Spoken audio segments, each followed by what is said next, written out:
This big stone in Adam Warlock's forehead is supposed to be a massive part of his backstory. However, this stone is supposed to be the Soul Stone, one of the 6 Infinity Stones. Yes, the same Infinity Stones that were destroyed after the events of Infinity War. So what the hell is this then?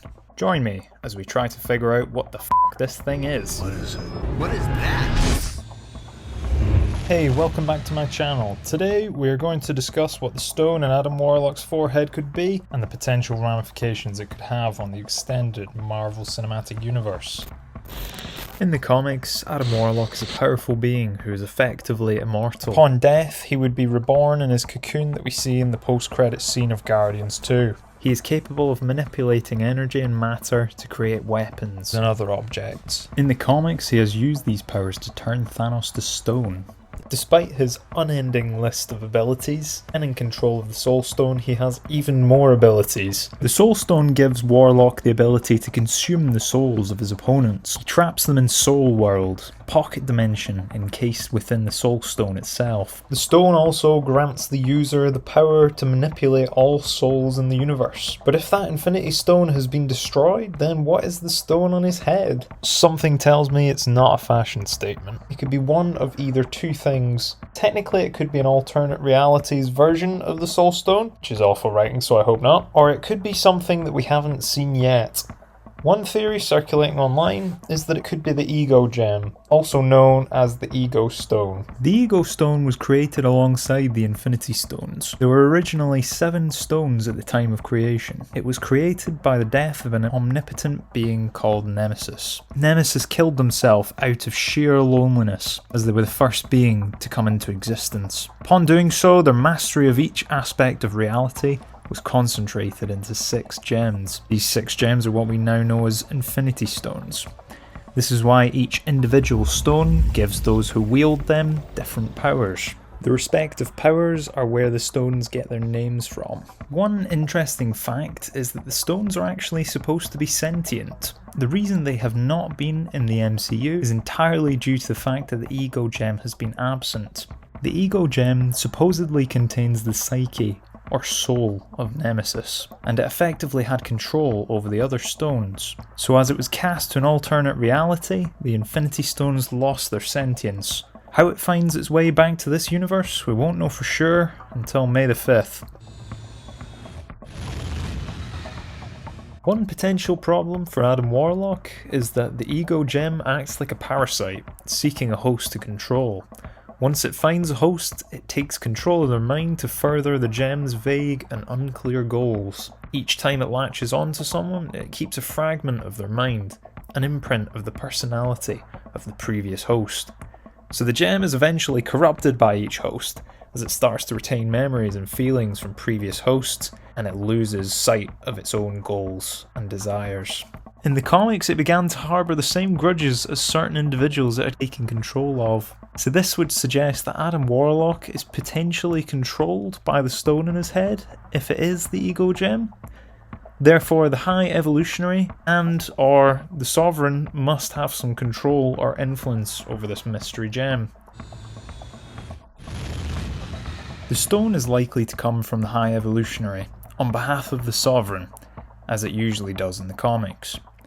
It will be interesting to see the gem's backstory due to the fact that it should not exist in this reality. We can only assume now that the multiverse has been opened up, that it potentially originates from an alternate dimension. I think a lot of the story will have to deviate from the comics due to the circumstances surrounding the destruction of the Infinity Stones. It's likely that they will take elements of the story for this mystery gem from both the Ego Stone and the Soul Stone's comic book versions. As far as we know, this gem is likely to be sentient, and if we're following the comics, we have no idea what the stone wants. Perhaps the stone will have common interests or goals to the Sovereign or High Evolutionary. Perhaps that is why they bestowed it upon him to gain some element of control over such a powerful being. If the stone is sentient, it's likely that it could totally disregard the desires of the Sovereign, High Evolutionary, and even Adam himself, to follow its own destructive path. This might actually be the galaxy-level threat that the Guardians have to deal with in the upcoming release. Either way, it is likely that Adam Warlock shakes off this effect the stone has on him at some point in the film, as he's typically better known as a hero rather than a villain. The thing that I'm most interested in seeing is whether the stone grants Warlock any powers similar to the Soul Stone, and what kind of powers the stone provides, if any at all. The Ego Gem is not considered to carry any power at all, it merely acts as a vessel for the mind of Nemesis. The actual powers Nemesis owned were entirely transferred into the 6 Infinity Stones, supposedly. But of course, Adam Warlock is known for being associated with the Soul Stone, and certain abilities that come with it. So perhaps they will give him these abilities regardless of whether he actually has the Soul Stone. Or maybe the Ego Stone could just be portrayed differently in the MCU, and maybe provide him with weakened Infinity Stone-esque powers, just to keep things interesting. Adam Warlock usually has the ability to transport people to and from Soul World, the pocket dimension located inside of the Soul Stone. Without the Soul Stone, it's unlikely that this is possible, but perhaps we'll see an alternate version of this though. Adam Warlock might get his own version of Soul World, or at least something similar. Soul World has already been portrayed in Infinity War, and it wasn't much like the comics, so it seems there is room to create a gem with similar powers and effects to what the Soul Stone normally has in the comics. Regardless of the route that the writers choose to take with this gem in Guardians 3, it is likely to have the potential to have serious consequences on the wider MCU. One consequence could be the birth of Adam Warlock's evil counterpart, the being known as Magus. The Soul Stone typically splits Adam's conscience into two. Adam Warlock is the culmination of all of his good intentions, whereas Magus is entirely made up of all the bad intentions. This stone could potentially bring about the birth of Magus, who could be a very tough villain for any of the Avengers, never mind the Guardians.